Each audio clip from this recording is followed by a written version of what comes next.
ہوں, میں lady Diana کو بھی ملا ہوں, میں بہت ساری رائلٹی کو ملا ہوں, میرے گھر بھی سب آئے ہیں, لیکن جو کلاس قائد اعظم کی بیٹی کی تھی نا, میں نے ایسی کلاس کم دیکھی. میں نے رائلٹی سے بھی اوپر ایک جو سٹیپ ہوتا ہے نا وہ تھی.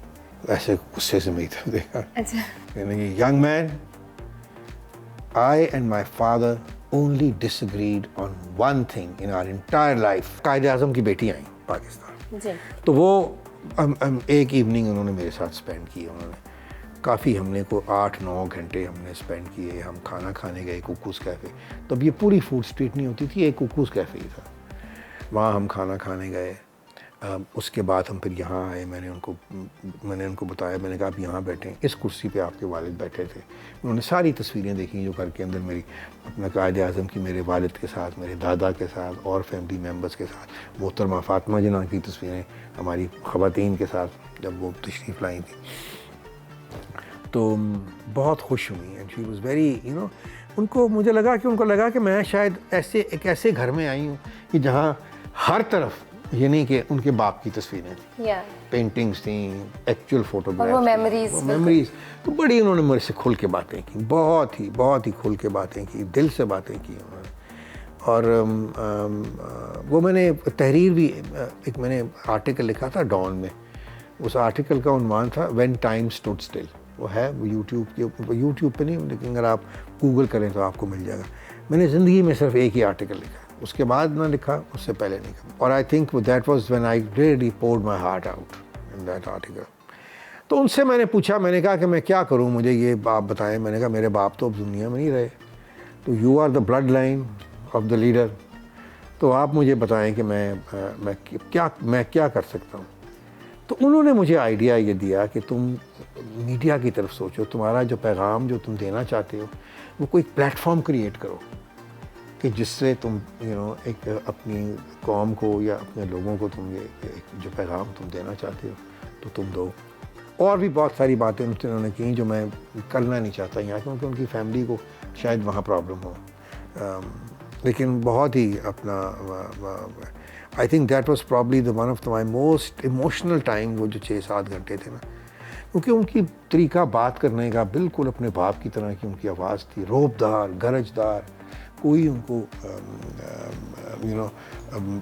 What a classy person. میں لیڈی ڈائنا کو بھی ملا ہوں, میں بہت ساری رائلٹی کو ملا ہوں, میرے گھر بھی سب آئے ہیں, لیکن جو کلاس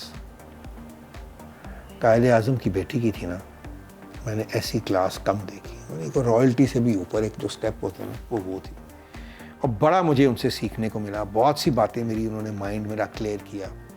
جو میرے ایک بات میں نے ان سے, ہم جب کھانا کھا رہے تھے تو میں ان کے پاس ہی بیٹھا ہوا تھا, تو میں نے ان سے ڈرتے میں نے, کیونکہ یہاں روز نوائے وقت میں آتا تھا کہ یہ وہ قائد اعظم بڑے ان کی کہ وہ خلاف تھیں اور وہ یہ کرتی تھیں اور وہ پاکستان کے حق میں ہی نہیں تھیں, اور یہ اس طرح کی باتیں ہم سنتے تھے. کیا کر سکتے تھے, وہ بھی بزرگ تھے ہمارے, ان کو پڑھنی پڑتی تھی. یہ بھی ایک وقت تھا جب ہر بندے کو غدار, ہر بندے کو کافر, ہر بندے کو یہ کہا جاتا تھا. جس کو انہوں نے دل کیا کہہ دیا وہ بن گیا. تو میں نے ان سے پوچھا, میں نے کہا I said ma'am, you apparently you disagreed with your father. آپ کو اپنے والد سے بہت ساری چیزیں جو آپ ان سے اختلاف تھا آپ کو ان کی. ایسے غصے سے میں ہی دیکھا.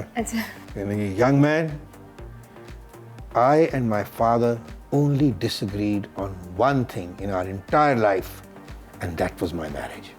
بس اس کے علاوہ کبھی کچھ نہیں تھا.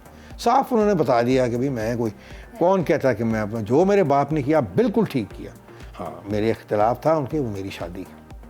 اور یہ بھی انہوں نے کہا, اور اس میں بھی and even in that he was right, because ان کا جو میاں تھا اس نے پھر he married this کوئی نرس تھی بچوں کی, تو اس کے ساتھ اس نے شادی کر لی. اور وہ جو he didn't, اور قائد اعظم کو اس چیز سے تھا کہ he was not a good man, کہ وہ اچھا انسان نہیں تھا. آپ کا فیوریٹ کلام کون سا ہے؟ بڑا مشکل ہے اس کو کہنا کہ کون سا میرا فیوریٹ کلام ہے.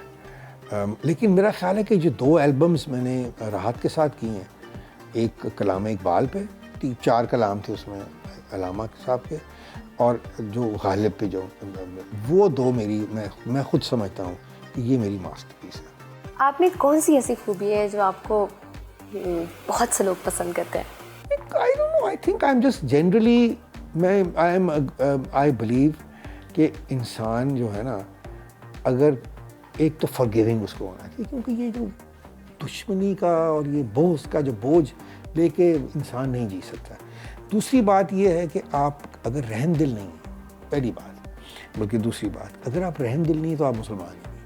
اگر آپ کسی کا دکھ دیکھ کے آپ کی آنکھ میں آنسو نہیں آتے نا تو آپ پھر انسان بھی نہیں ہیں. ٹھیک ہے، سو ایک اپنی نیت کو صاف رکھیں. ٹھیک ہے، نیتا رب سونے بولیا رب انہوں نے ملتا ہے نیتا جنہاں دیاں سچیاں. اپنی نیت کو صاف رکھیں، لوگوں کے کام آئیں. اگر آپ کے پاس ہے تو اس کو شیئر کریں. گیونگ میں جس انسان کو مزہ ملے اور شیئرنگ میں جس انسان کو جو سکون ملے، ٹھیک ہے، میں سمجھتا ہوں کہ وہ that's a very lucky person, this لکیسٹ person in the world. باقی یہ چیزیں جو ہیں یہ دنیاوی چیزیں بہت دیکھیں، بڑوں کی دیکھیں، ٹھیک ہے، اور ان چیزوں سے کوئی میرا مطلب ہے کہ میں نہیں سمجھتا کہ کوئی خوش رہ سکتا ہے. میرے بہت سے ایسے دوست ہیں جو ارب پتی بھی ہیں، کروڑ پتی بھی ہیں، اور ان میں سے جو اس طرح کی سوچ رکھتے ہیں وہی خوش ہیں.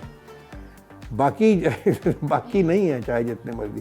منی کہنا تو آسان ہے کہ لوگ کہتے ہیں یار یہ کیا احمقانہ بات کریں کہ پیسہ ہی سب کچھ ہے. ٹھیک ہے، پیسہ ہونا چاہیے، اللہ تعالیٰ کسی کو بھی محتاج نہ کرے کبھی کسی کا. بہت زیادہ بھی اگر آپ کے پاس ہو تو اس کی بھی آپ کو ضرورت نہیں. Then you should have the thing to share it. اگر اچھا کام کرتے ہو تو اس کا اجر کسی انسان سے نہیں لینا، خدا سے لینا، وہ دے دے گا. No doubt. بہت خوبصورت بات.